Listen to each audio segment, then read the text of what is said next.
الحمد لله رب العالمين والصلاة والسلام على سيد الأنبياء والمرسلين أما بعد فأعوذ بالله من الشيطان الرجيم بسم الله الرحمن الرحیم۔ الحمدللہ الفرقان پروگرام میں عقائد کا بیان چل رہا تھا اور احوال آخرت کے بیان کے بعد ہم نے آپ کی خدمت میں عرض کی تھی کہ معجزات رسول صلی اللہ علیہ وسلم کے بارے میں خاص طور پہ ہم کچھ کلام کریں گے، کیونکہ معجزہ نبی کا وہ فعل ہوتا ہے جو قصداً وہ ظہور پذیر ظاہر کرتا ہے، اس کا اظہار کرتا ہے، اور یہ اس کی نبوت پر ایک دلیل ہوتی ہے، کیونکہ معجزہ ایک ایسا فعل ہوتا ہے کہ کوئی بھی اس کے مقابلے سے عاجز آ جاتا ہے۔ تو چونکہ نبی کا یہ فعل عادت کے برخلاف خلاف عقل اور ایک حیرت انگیز چیز ہوتی ہے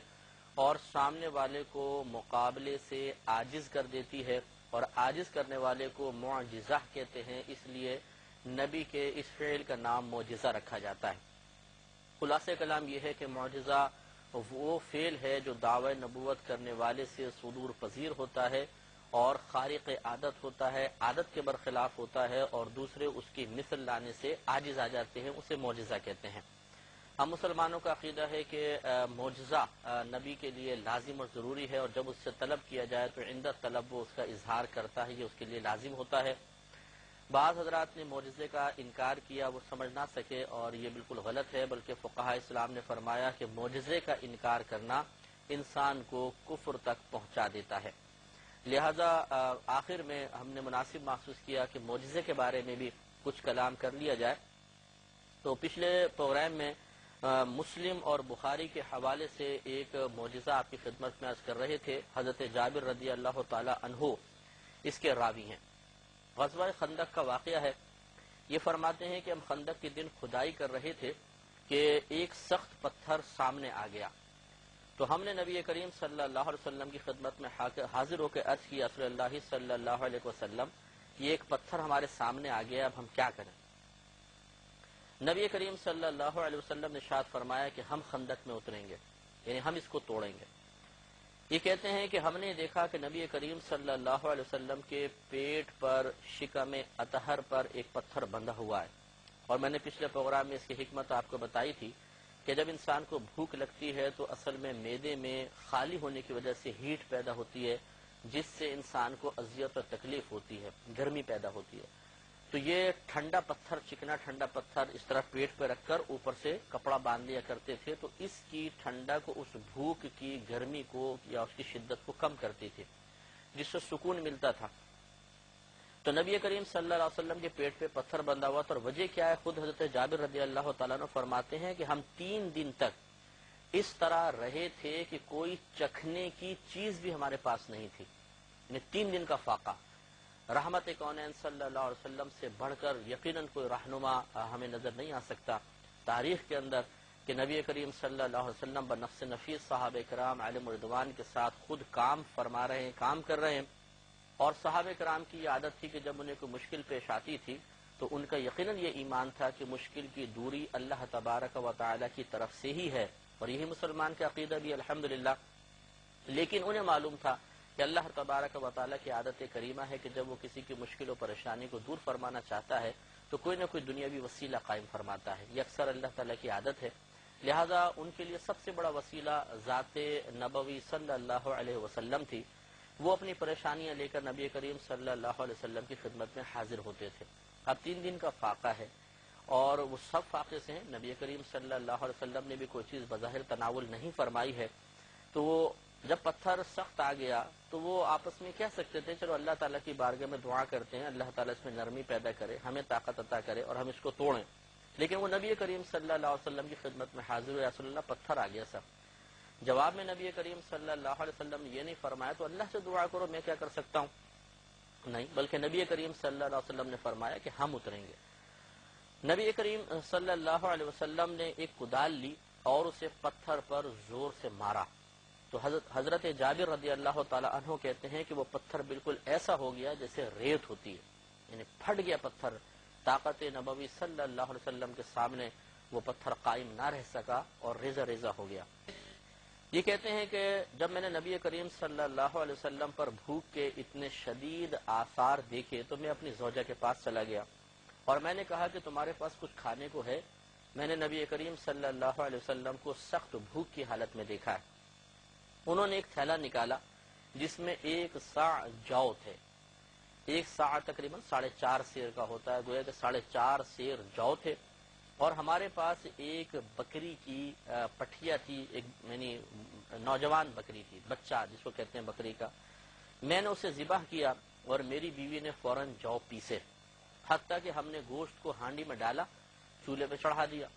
پھر میں نبی کریم صلی اللہ علیہ وسلم کی خدمت میں آیا اور میں نے چپکے سے سرگوشی کی، فَصَارَرْتُهُ، میں نے چپکے سے نبی کریم صلی اللہ علیہ وسلم کے کان میں عرض کی، یا رسول اللہ صلی اللہ علیہ وسلم، ہم نے اپنی بکری کا بچہ ذبح کیا ہے اور میری بیوی نے 1 صاع جو پیسے ہیں، آپ اور آپ کے ساتھ چھوٹی سی ایک جماعت تشریف لے آئے، ہم نے آپ کی گویا کہ دعوت کی ہے۔ اور ایک چپکے سے کہنے کا مقصد یہ تھا کہ وہاں پہ تقریباً 1000 سے زیادہ صحابہ کرام تھے۔ حضرت جابر رضی اللہ تعالی عنہ نبی کریم صلی اللہ علیہ وسلم کی میزبانی کا شرف حاصل کرنا چاہتے تھے۔ اب اگر اعلان سب کے لیے ہو جاتا، ایک چھوٹا سا بکری کا بچہ اور 4.5 سیر جو، اگر اس کی روٹیاں بنائے 15-20 روٹیاں بنیں گی تو کیسے 1000 لوگ کھائیں گے؟ تو اس لیے خاموشی سے سرکار کی خدمت میں عرض کیا، رسول اللہ آپ تشریف لے آئیں اور جن صحابہ کو آپ منتخب فرمائیں ایک چھوٹی سی جماعت ہمارے گھر پر آ جائے، اور اپنی اسرت کا بیان بھی کر دیا کہ رسول اللہ تنگ دستی کا عالم یہ ہے، چھوٹا سا بکری کا بچہ تھا، تھوڑے سے جو ہیں وہ ہم نے پیسے ہیں۔ رحمت کونین صلی اللہ علیہ وسلم نے جب یہ سنا تو آپ کھڑے ہو گئے اور آپ نے بلند آواز سے فرمایا، اے خندق والو، جابر نے کھانا تیار کیا ہے، چلو۔ اب آپ اس کیفیت کو دیکھیے۔ پہلی بات تو یہ کہ دعوت دی تھی صرف نبی کریم صلی اللہ علیہ وسلم اور چند صحابہ کو۔ اگر نبی کریم صلی اللہ علیہ وسلم کو اختیار نہ ہوتا تو آپ کبھی بھی حضرت جابر رضی اللہ تعالی عنہ کی دعوت کے جواب میں کثیر کو دعوت نہ دیتے، اس لیے کہ میزبان جتنے لوگوں کی دعوت کرتا ہے وہی دعوت کھا سکتے ہیں، دوسرا اگر بغیر اجازت کے آئے گا تو یہ شرعاً جائز نہیں۔ بلکہ فقہا نے یہاں تک لکھا ہے کہ اگر آپ کسی گھر بطور مہمان جا رہے ہیں تو اپنے ساتھ کسی کو مہمان بنا کے نہیں لے جا سکتے۔ اگر میزبان کی دل آزاری کا اندیشہ ہے، اس کے تشویش میں مبتلا ہونے کا اندیشہ ہے، تو یہ سوچ کے بھی نہیں لے جا سکتے کہ چلو اس سے پوچھ کے اندر چلے جائیں گے، ہو سکتا ہے مروت میں کہتے ہیں جی آ جائیں، لیکن دل میں ملال پیدا ہو۔ لیکن یہاں نبی کریم صلی اللہ علیہ وسلم کے اختیار مبارکہ کو دیکھیے کہ آپ کو اللہ نے اختیار دیا تھا کہ جس کے کھانے میں جس طرح خود چاہے تصرف کریں، چاہے کسی اور کے تصرف کے لیے اقدامات کریں، شرعاً آپ کو اجازت تھی، ورنہ نبی سے کسی خلاف شرع فعل کا صدور نہیں ہوتا۔ یہ آپ کی خصوصیات میں سے ہے۔ نبی کریم نے اعلان فرمایا، آؤ حضرت جابر نے تمہاری دعوت کی ہے، سب سے گھر چلو۔ اب تھوڑا سا اس منظر کو آپ ذہن میں لے کر آئیں کہ 3 دن کا فاقہ، 1000 سے زیادہ صحابہ کرام اور اتنا مختصر سا کھانا۔ اب بھوکا آدمی ہو جس کو 3 دن کا فاقہ اور سامنے پھر گوشت آ جائے اور گرم گرم روٹیاں ہوں، ویسی آدمی کی اشتہا بڑھ جاتی ہے، بھوک بڑھ جاتی ہے۔ ہم لوگ جب کبھی کوئی بھوک کی حالت میں ہوتے ہیں اور وہ کچن سے خوشبو ناک کے اندر آتی ہے تو بولتے ہیں ہو اور بے قراری ہو گئی بھائی، 1 روٹی کی بھوک تھی 2 روٹی کی ہو جاتی ہے خود بخود، وہ خوشبو کی وجہ سے۔ تو نبی کریم صلی اللہ علیہ وسلم نے فرمایا کہ چلو جابر نے تمہارے لیے کھانا تیار کیا ہے۔ پھر نبی کریم صلی اللہ علیہ وسلم نے حضرت جابر رضی اللہ تعالی عنہ سے فرمایا، اے جابر، جب تک ہم نہ آ جائیں تم ہانڈی کو چولہے پر سے مت اتارنا اور اپنے آٹے کی روٹی بنانا شروع نہ کرنا۔ تو یہ نے کہا ٹھیک ہے۔ اب نبی کریم صلی اللہ علیہ وسلم ان کے گھر تشریف لائے۔ یہاں پہ وہ روایت کا حصہ موجود نہیں ہے۔ دوسری ایک روایت میں ہے کہ حضرت جابر رضی اللہ تعالیٰ عنہ فوراً سرکار مدینہ صلی اللہ علیہ وسلم سے پہلے گھر پہنچ گئے اور جا کر کہا کہ تو بڑا مشکل معاملہ ہو گیا۔ بیوی نے کہا خیریت تو ہے، کیا ہوا؟ تو کہا کہ میں نے تو نبی کریم صلی اللہ علیہ وسلم اور چند صحابہ کی دعوت کا ارادہ کیا تھا اور وہاں تو سرکار نے تقریباً 1000 سے زائد صحابہ کو دعوت دے دی۔ تو آپ کی زوجہ نے عرض کی کہ اگر نبی کریم صلی اللہ علیہ وسلم نے ایسا کہا ہے تو آپ تشویش نہ کریں، کیونکہ اللہ تعالیٰ اور اس کے رسول بہتر جانتے ہیں کہ کیا معاملہ ہوگا۔ آج کل کی کوئی زوجہ ہوتی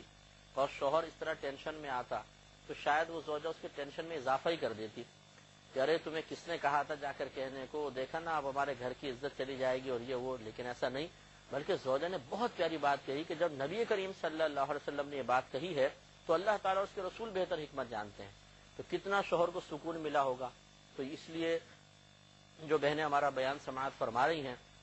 انہیں چاہیے کہ اس سے درس حاصل کریں کہ جب شوہر کبھی ٹینشن میں ہو، گھر کا کوئی بھی مرد یا فرد ذہنی اذیت میں ہو تو ارے افسوس یہ کر کے اس کے ٹینشن میں اضافہ نہیں کرنا چاہیے، بلکہ انتہائی کول مائنڈ رہتے ہوئے پرسکون انداز میں ایسے جملے کہنے چاہیے کہ اس کا ٹینشن دور ہو۔ بہرحال نبی کریم صلی اللہ علیہ وسلم تشریف لائے تو آپ کے سامنے آٹا پیش کیا گیا۔ رحمت کونین صلی اللہ علیہ وسلم نے اپنا لعاب دہن اقدس اس میں ڈالا اور برکت کی دعا فرمائی۔ پھر ہماری ہانڈی کی طرف توجہ فرمائی، اس میں بھی اپنا لعاب دہن اقدس ڈال دیا، جس کو ہم عام طور پہ تھوک کہتے ہیں، لیکن نبی کریم صلی اللہ علیہ وسلم کے لیے لعاب دہن اقدس کہا جاتا ہے ادباً۔ تو سرکار کے جسم ہر قسم کی آلائش سے پاک و صاف تھا، یاد رکھیں۔ آپ کا پسینہ مشک سے زیادہ خوشبودار تھا، آپ کے منہ سے ایسی مہک آتی تھی کہ جو کسی بھی چیز کے اندر، کسی عطر کے اندر بھی محسوس نہیں ہوتی تھی۔ تو نبی کریم نے اپنا لعاب دہن اقدس ڈال دیا اور پھر فرمایا کہ اے جابر اپنی زوجت سے کہو کہ روٹی بنانے والی کو بلائے اور تمہارے ساتھ روٹی پکائے، اور تم اپنی ہانڈی سے شوربہ نکالو اور اس سے چولہے پر سے مت اتارنا۔ حضرت جابر رضی اللہ تعالیٰ عنہ فرماتے ہیں کہ مجاہدین تقریباً 1000 تھے، میں خدا کی قسم کھاتا ہوں کہ ان سب نے کھایا، حتیٰ کہ کھانا چھوڑ دیا اور واپس چلے گئے، اور حالت یہ تھی کہ ہماری ہانڈی جیسے کھانے سے پہلے جوش مار رہی تھی اب بھی جوش مار رہی تھی، اور برتن میں جتنا آٹا موجود تھا اب بھی اتنے آٹا موجود تھا۔ تو آپ دیکھیے کہ نبی کریم صلی اللہ علیہ وسلم کے لعاب دہن اقدس کی یہ برکت ہے کہ 1000 کے قریب صحابہ کرام ہیں۔ گوشت میں جب لعاب دہن اقدس گیا تو شوربہ بھی بڑھ رہا ہے، نمک بھی بڑھ رہا ہے، مرچی بھی بڑھ رہی ہیں، پانی بھی بڑھ رہا ہے، بوٹیوں کی تعداد میں بھی اضافہ ہو رہا ہے، اور جب وہی لعاب دہن اقدس آٹے میں ملتا ہے تو آٹے میں آٹے کی مقدار، یقیناً نمک کی مقدار، پھر یقیناً پانی کی مقدار، ان میں سے کوئی بھی چیز کم و بیش ہو جائے چیز خراب ہو جاتی ہے۔ نمک زیادہ کر دیں روٹی کھائی نہیں جائے گی، کم کر دیں پھیکی ہو جائے گی، پانی کم کر دیں ٹائٹ آٹا ہو جائے گا، زیادہ کر دیں ڈھیلا پڑ جائے گا۔ تو نبی کریم صلی اللہ علیہ وسلم کے لعاب دہن اقدس کا اعجاز دیکھیے کہ اس سے وہ آٹا بڑھ گیا اور اتنی برکت پیدا ہوئی کہ 1000 صحابہ کرام نے روٹیاں کھائیں اور پھر بھی وہ آٹا اتنا کا اتنا پڑا ہوا ہے۔ یہ کتنا زبردست معجزہ ہے، آپ اندازہ فرمائیں۔ اگر ایک خاتون آج کے دور میں 20-25 آدمیوں کا کھانا ہی بنا لے تو شام کو بیچاری تھکی ہاری وہ گری ہوتی ہیں بستر پہ تو آج تو میں بہت تھک گئی۔ آپ خود سوچئے کہ وہاں پر اس زمانے میں تندور پہ روٹیاں بنتی تھیں یا تووں پہ بنتی تھیں، تو 1000 افراد کی روٹی تیار کرنا، کم از کم 1000 روٹیاں تو ہوں گی، اور وہ 3 دن کے فاقے سے تھے۔ اگر ایک صحابی نے 2 روٹی بھی کھائی ہوں تو کم از کم 2000 روٹیاں تو ہیں۔ لیکن ہمارا گمان یہ ہے کہ چونکہ لنگر عام تھا تو ایک نے 4-4 5-5 6 بھی کھائی ہوں گی۔ ان میں بڑے بڑے صحابہ تھے، پہلوان صحابہ، اور بہت ہی کیونکہ جنگ کا معاملہ تھا، 3 دن کا فاقہ تھا، کتنا کھایا ہوگا۔ تو وہ عورتیں جو روٹی بنا رہی تھیں، نبی کریم صلی اللہ علیہ وسلم کے لعاب دہن اقدس کی برکت سے آٹے میں برکت پیدا ہوئی، اور جب ان عورتوں کا ہاتھ اس آٹے سے ملا تو اس آٹے کے ذریعے ان میں بھی برکت پیدا ہو گئی، اور اتنی طاقت پیدا ہوئی کہ 1000 سے زائد افراد کے روٹیاں بناتے رہیں اور وہ تھکی نہیں۔ یہ بڑی بات ہے۔ اور پھر چولہے کے اندر جتنی لکڑیاں ڈالی ہوئی تھیں وہ لکڑیاں بھی جل رہی ہیں، اس میں بھی کمی نہیں ہوئی۔ کتنی دیر تک 1000 افراد نے کھانا کھایا ہوگا، آپ اندازہ کریں کہ کھانے ڈالا جائے 1000 افراد کو کتنا ٹائم لگتا ہے۔ تو غرض ہے کہ اس ایک معجزے کے اندر آپ غور و تفکر فرمائیں تو 1000 معجزے موجود ہیں۔ اسی قسم کے معجزات کی روشنی میں جس بعض شعراء نے اس طرح لکھا کہ سرکار کھلاتے ہیں، سرکار پلاتے ہیں، سرکار و گدا سب کو سرکار نبھاتے ہیں۔ یہاں مراد جو بھی اس قسم کے اشعار آپ کے سامنے آئے تو ہر کسی مت سمجھیے گا کہ شاید شاعر کا مقصود یہ ہے کہ وہ یہ کہتا ہے کہ اللہ تبارک و تعالیٰ نہیں کھلاتا، رزق وہ نہیں دیتا، بلکہ نبی کریم صلی اللہ علیہ وسلم رزق عطا فرماتے ہیں، یہ کھلاتے پلاتے ہیں۔ کھلاتا پلاتا اللہ تعالیٰ ہی ہے، رزق اللہ تعالیٰ کے ذمہ کرم پر ہی ہے۔ وَمَا مِن دَابَّةٍ فِي الْأَرْضِ إِلَّا عَلَى اللَّهِ رِزْقُهَا۔ قرآن کا فیصلہ اللہ تعالیٰ نے فرمایا کہ زمین پر چلنے والی کوئی چیز ایسی نہیں ہے جس کا رزق اللہ کے ذمہ کرم پر نہ ہو، لیکن اللہ تبارک و تعالیٰ نے اپنے حبیب کریم صلی اللہ علیہ وسلم کو بے شمار برکتوں سے نوازا، لہذا نبی کریم صلی اللہ علیہ وسلم نے کھانا زیادہ کیا، روٹیاں زیادہ کی۔ تو اگر کھانا زیادہ کرنے، روٹی زیادہ کرنے، یہ کھلانے پلانے کی نسبت نبی کریم صلی اللہ علیہ وسلم کی طرف کر دی جائے تو اس میں شرعن کوئی قباحت نہیں ہے، جبکہ عقیدہ درست ہو۔ بالکل ہی سمجھ لیجیے جیسے ایک سیٹھ صاحب ہیں، وہ روزانہ 100 غریبوں کو کھانا کھلاتے ہیں، تو اب اگر کوئی پوچھے جی ان غریبوں کو کون کھلاتا پلاتا ہے، آپ نے کہا جی یہ سیٹھ صاحب ماشاءاللہ روزانہ کھلاتے پلاتے ہیں، تو بتائیے کہ کفر و شرک ہو جائے گا؟ یقینی سی بات ہے کہ نہیں۔ کسی کا بھی عقیدہ نہیں ہے کہ سیٹھ صاحب اپنے پاس سے کھلا رہے ہیں، بلکہ عقیدہ یہ ہوتا ہے کہ اللہ تبارک و تعالی سیٹھ صاحب کو دے رہا ہے، اور یہ سیٹھ صاحب اللہ تعالیٰ کے عطا سے ان غرباء تک اس رزق کو پہنچانے کا وسیلہ بن رہے ہیں۔ ایسے ہی نبی کریم صلی اللہ علیہ وسلم بھی اللہ تعالیٰ کی طرف سے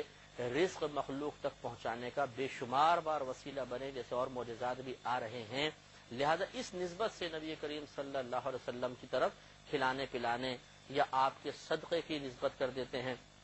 کہ یہ آپ کا صدقہ کھا رہے، تو مطلب یہ ہے کہ نبی کریم صلی اللہ علیہ وسلم نے صحابہ کرام کو کھلایا پلایا، یا نبی کریم اگر نہ ہوتے تو اللہ تبارک و تعالیٰ اپنی ربوبیت بھی ظاہر نہ فرماتا۔ نبی کریم کو پیدا فرمانا مقصود تھا تو احادیث کا مضمون یہی ہے، تو کائنات بنائی تو ہم پیدا ہوئے تو ہمیں رزق عطا فرمایا، تو ہم تک رزق پہنچنے کا اگر آپ دیکھیں تو بڑا ذریعہ نبی کریم صلی اللہ علیہ وسلم ہی ہیں۔ اس اعتبار سے رحمت کونین صلی اللہ علیہ وسلم کی طرف نسبت کر دی جاتی ہے، ورنہ کسی مسلمان کا یہ عقیدہ نہ ہے اور نہ ہونا چاہیے کہ رزق کی تقسیم کا نظام نبی کریم صلی اللہ علیہ وسلم کے دست اقدس میں ہے۔ رزق اللہ ہی تقسیم فرماتا ہے، لیکن اللہ تعالیٰ دنیا میں جس کو چاہے اس کے لیے وسیلہ بنا دیتا ہے۔